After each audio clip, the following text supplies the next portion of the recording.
Okay, so the beautiful Majella, thank you so much for joining me today, my darling. So you have given me a little bit of a brief on what you want to work on, and we've kind of come to the conclusion that you're kind of sick of attracting the same kind of person, and you're wanting to know how you can attract the one that, or a man that's actually more aligned with who you are.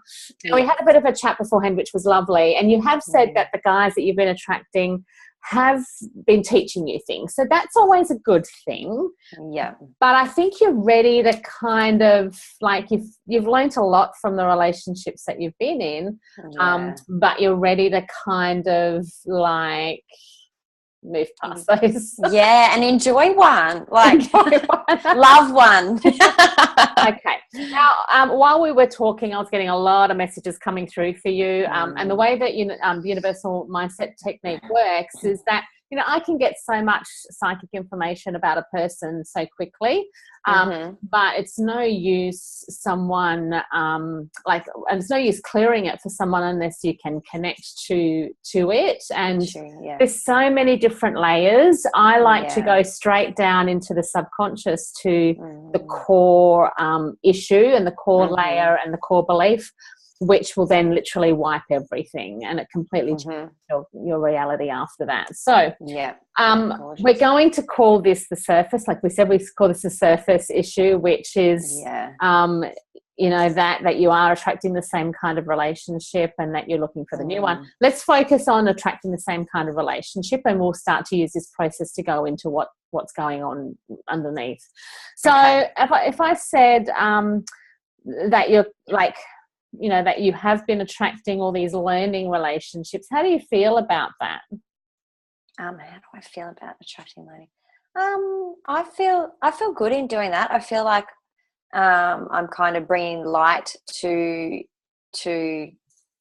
like, because I feel like I do attract these men that are quite in the dark, and I feel like I'm bringing the light to them. So I feel like I'm helping them, and in essence, like, I don't really feel drained by it, because I feel like I am getting a lot out of it. Not out of it, but I'm getting a lot in return for myself as well, like for my lessons, because I do have that awareness. So that's kind of helped you to date, and could almost be an advantage to attracting them. Oh yeah, okay. Because I'm like, give me more, because I'm loving learning. And no, I'm done with the learning. And that's okay, because pretty much that's why we're here, right? So we are here to have adversity to learn to grow, and as soon as we take that away, our body does actually start to panic, because like, hang on, what are we here for then if we're not learning and growing? And adversity is what I call the vehicles. So the reason why we're really talking, and why the universe has decided that we're supposed to be talking, is that we want to change that. So that you don't need adversity to learn and to grow. You can actually learn and grow through your own devices. So I'm still connecting to the fact that it is still an advantage to you keeping attracting these guys until I can connect to a part of you that doesn't like it. So is there a part of you that doesn't like it? There is. So what do you feel like? What are the feelings that brings up when you connect to that? I had it the other day, and like, I can probably go there. It's like, it feels like a really deep sadness. It's like melancholy, Millie. It's really, it's really heavy. It comes out of the blue, and I'm like, and I can see it in my eyes. It's like, it's so heavy and deep. It's a really deep wound. Okay. It actually is. I'm glad that you can connect to that. Okay. So if we connected to that sadness that you have, but you keep attracting the same relationship and it's creating more sadness for you, what does that say about you as a person?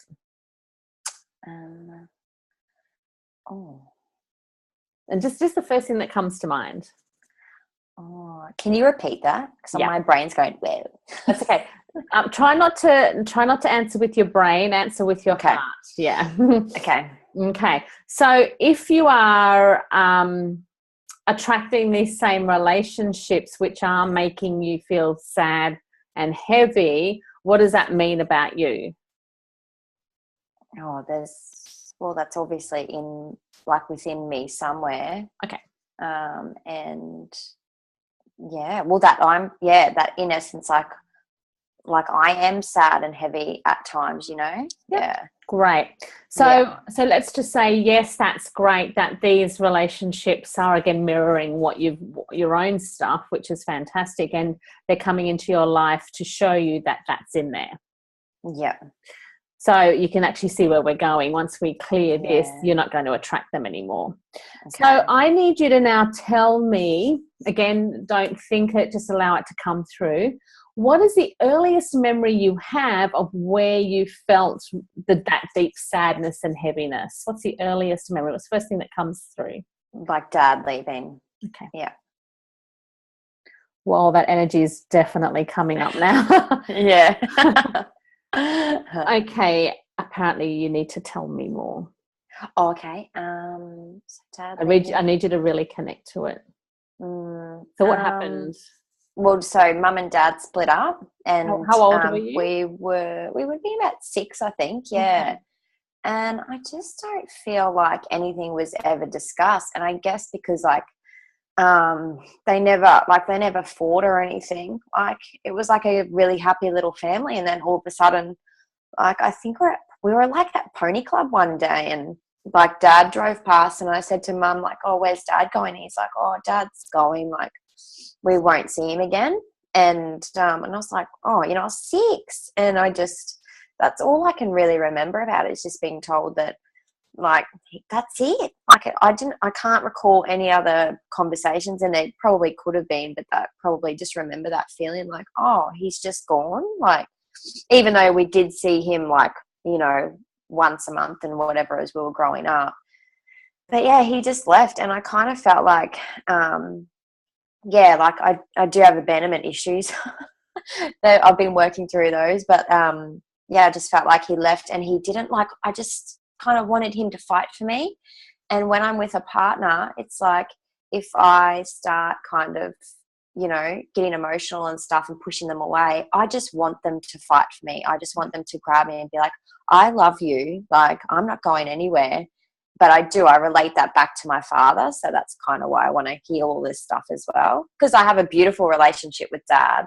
And in essence, like Alicia just got married and we've just seen him, and been around the family and stuff, but he still retracts very much as well. And he kind of has this feeling like he's not good enough kind of thing to have these beautiful daughters because he wasn't there, you know. But I and again, I see the bigger picture of that and like what it has honestly taught me growing up. So, for that, you've got to be grateful.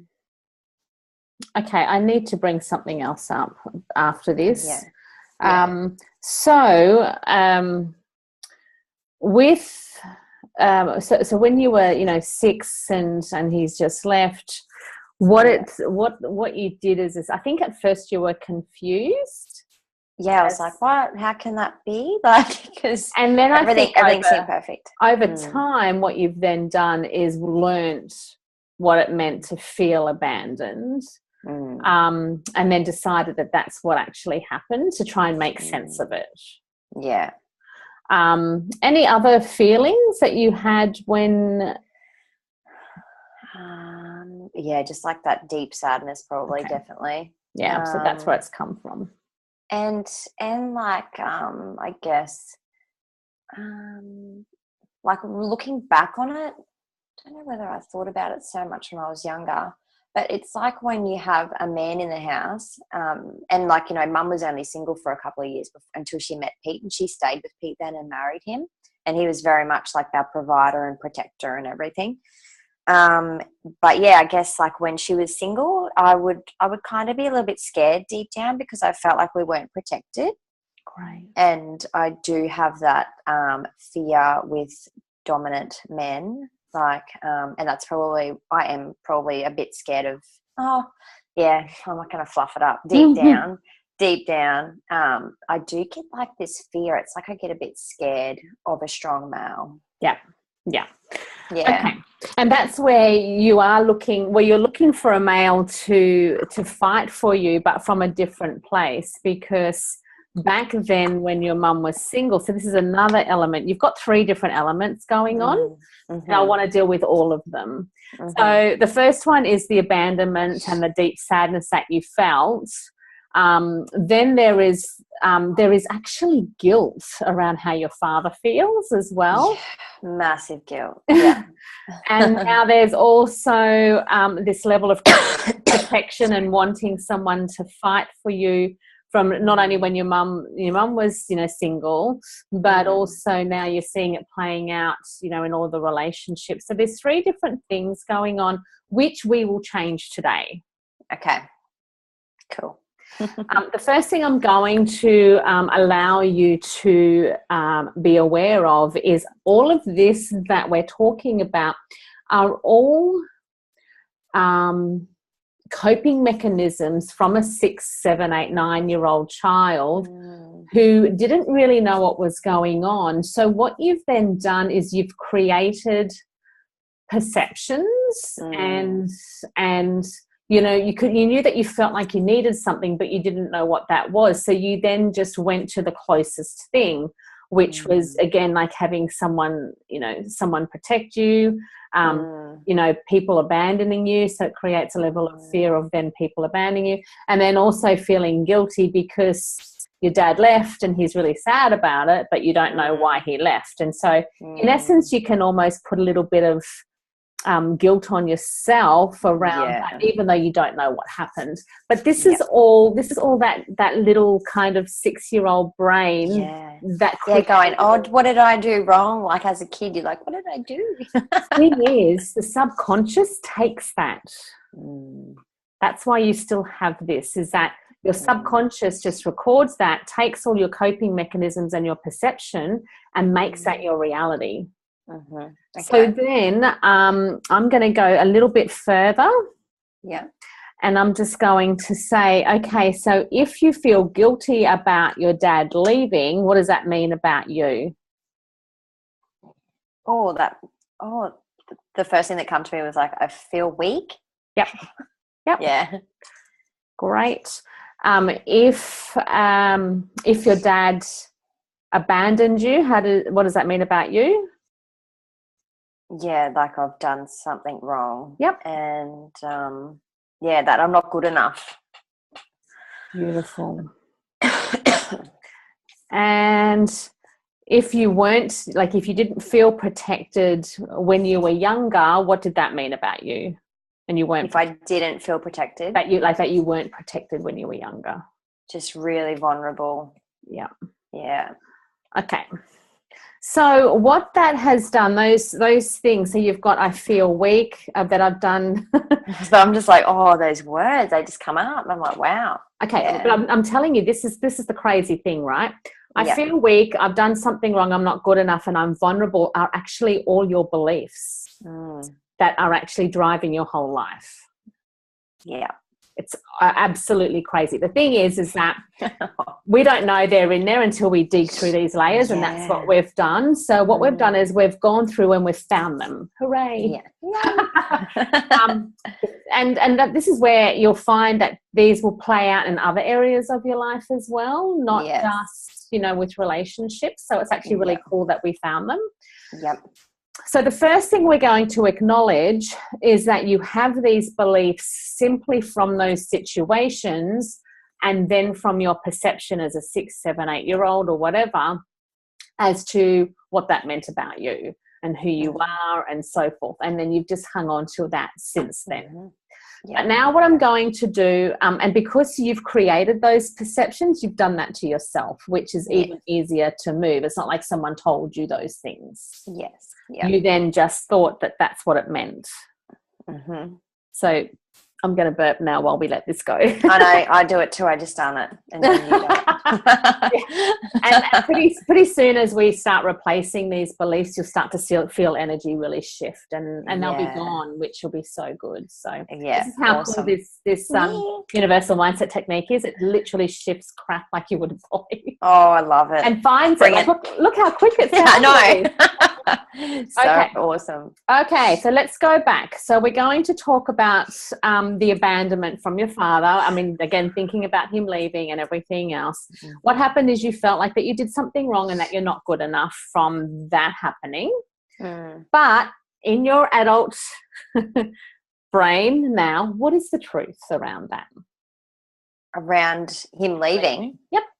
Oh, because like him and mum just weren't compatible, and that's their story. Like, yep. But and it was the best thing for us, and I couldn't imagine life, without my step parents, and the bigger picture of it. Great. Yeah. And it was the right thing for them to do. Yeah. So then looking at knowing that, and knowing that that was actually a really good thing as an adult, what we now need to do is we need to tell your 6-year-old brain what the truth is. So if that is the truth, that, they weren't compatible and it's actually even better, what does that now mean about you? That I'm okay. Yeah. Care to extend on that? More than okay? Just, I don't know, I guess there's like a level of acceptance there. As you were saying it, that's really funny. Like I started feeling, I could just feel that little girl like getting emotional, and then I was like, it's okay. Like it's just like a comfort, like it's okay. Like we're in this, we're here, And that it's not real. Yeah, and that it's not real. It's not real. So in actual fact, and I'm just going to, I don't know if you can feel that energy moving now, because I can definitely, so I can explain to everyone who's watching, like my whole body is just like tingling. So what you did think is that you've done something wrong and that you're not good enough, but what do you think now? Well, it's so weird. You can't get that anymore. It just shifts so quick. It's like, it's not an issue. No. So, in fact, you didn't do anything wrong. It was their stuff, and that you're more than good enough. Yeah, absolutely. Tick. Okay, so we've just replaced those two beliefs. Yeah, I always laugh when it happens. It's so funny it's so funny what it does to your neuro, because it's like you're saying it, and I'm like, what has happened? Like that's not there anymore. How is that not there, Kim? It just switches. It just does it. Just through the wording, or like, are you doing something there? It's all of it. It's all of, like, I've been given this to use, and I made it up. Well, not that I made it up, but I've created it, and it works. Like it does things so quickly. Wow. And it's beautiful. It's so beautiful to witness. It's so lovely to be so good to experience. Thank you. You will start to be really dizzy soon and everything else. This is a lot of it. And we've still got these other 2 to go. So just let that energy keep moving. And it will go for another 24 to 48 hours. You'll still feel it moving. So okay. Just be okay with it. So you'll be fine. Okay. Yeah. Now, the other thing that we want to work on is the being vulnerable when your mum was single and that you just want to feel protected. So again, that was your 6, 7, 8, 9-year-old brain that felt that, which tells me that you just missed a masculine presence. Yeah, I did. I don't know. I guess I don't know if that's something deeper. I don't really feel it as much now, but it's like that. Yeah, vulnerability, especially as a female. I don't know. Yeah, and that kind of old school mentality. I'm just telling, oh my God, you've just I've got goosebumps again. You've just reminded me of your dream about the fairy tale. Oh yeah. Well, it's about the dream. The fairy tale. You said, and I noticed I dream about an opportunity of a nice man and dream a scenario about meeting the perfect man. It's like a fairy tale. Yeah. The fairy tale of the big strong man and the man looking after the woman, like that is the fairy tale, right? So I think what's happened is that you've created a fairy tale in your mind about what life is meant to be like.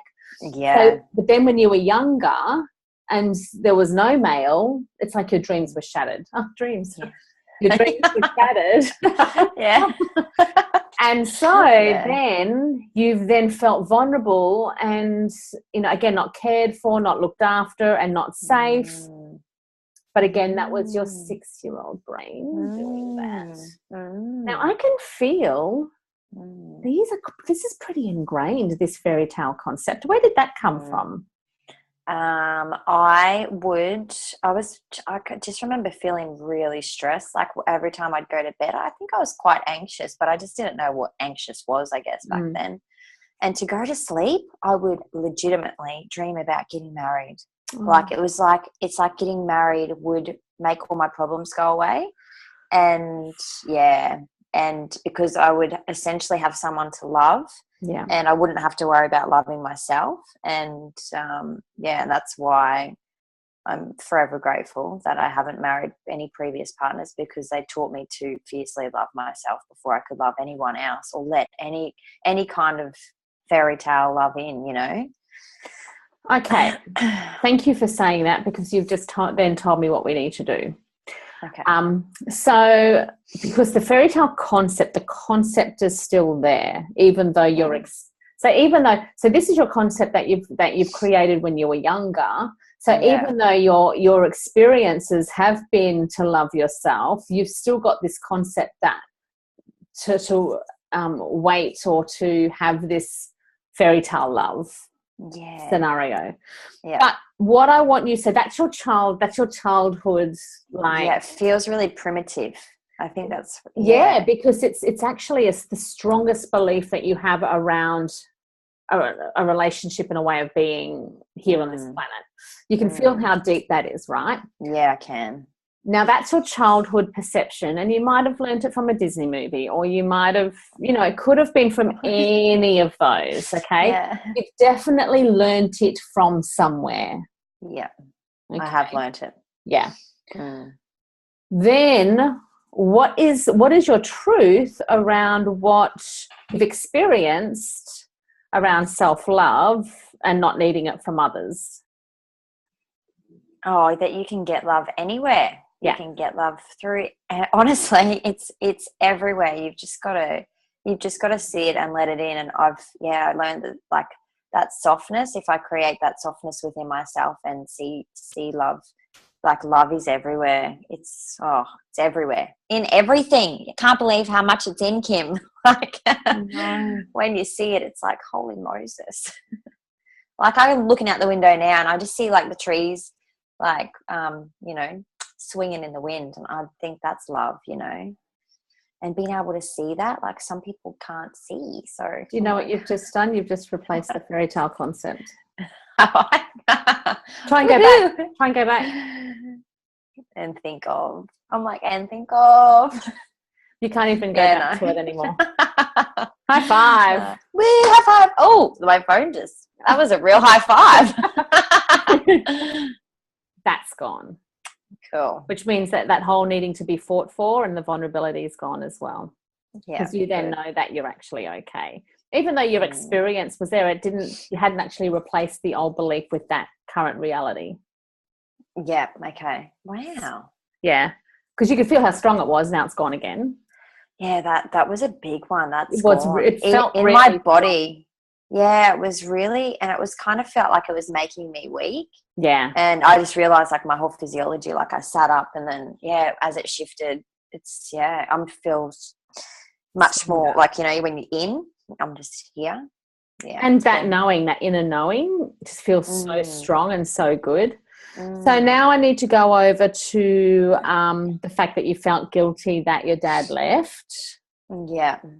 And that made you feel weak. Which then created a belief that you are weak. Now, a little bit of your weakness is gone from some of this other work that we've done, but that still is a belief that's in there. So I need to turn it around into the awareness that, again, it was the best thing for him and for you and for your mum. And so definitely. Do you feel guilty anymore? No. When you brought that up, I was like, not there anymore. Yeah. Something must have cleared it down. Yep. And, well, it's just the awareness, because it was still there. And then, as we said, we could see it's best for everyone. Now, what is the truth about him leaving? Oh, that is awesome for doing it. Yeah. Okay. So it's awesome that he did that. Good. And then what does it mean about you?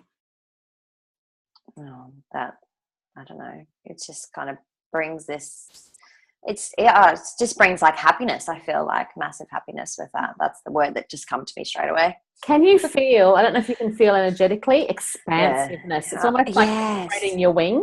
Yes. And it's like, I can breathe again. Yes. Oh my God. I probably shouldn't say this, but I really want to take my bra off. I just want to be like, just let the chest out and just let it all in. Yeah, I can feel it. it. Yeah. So we've just moved 4 massive beliefs that have been running your life. Oh, good riddance. Just keep breathing through this and let this keep moving. And what I'll do is I'll be sending you through this process that you can keep using it.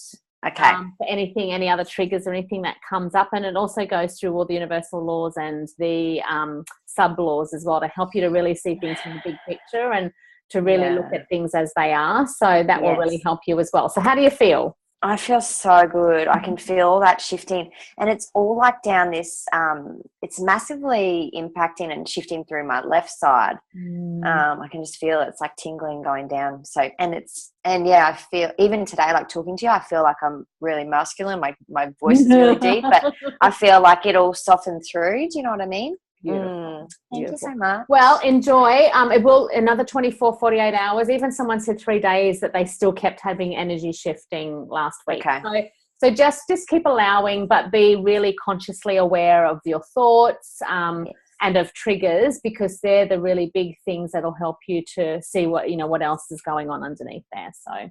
Okay, beautiful. But we've pretty much got the big ones. Oh, we did. Thank you so much. My pleasure. So good to see you. It's great seeing you. I love looking at all your drawings behind you. I'm like, it's fantastic. Very uplifting. Well, take care and keep me posted on how you're going. Okay, will do. Bye, See you later. Bye.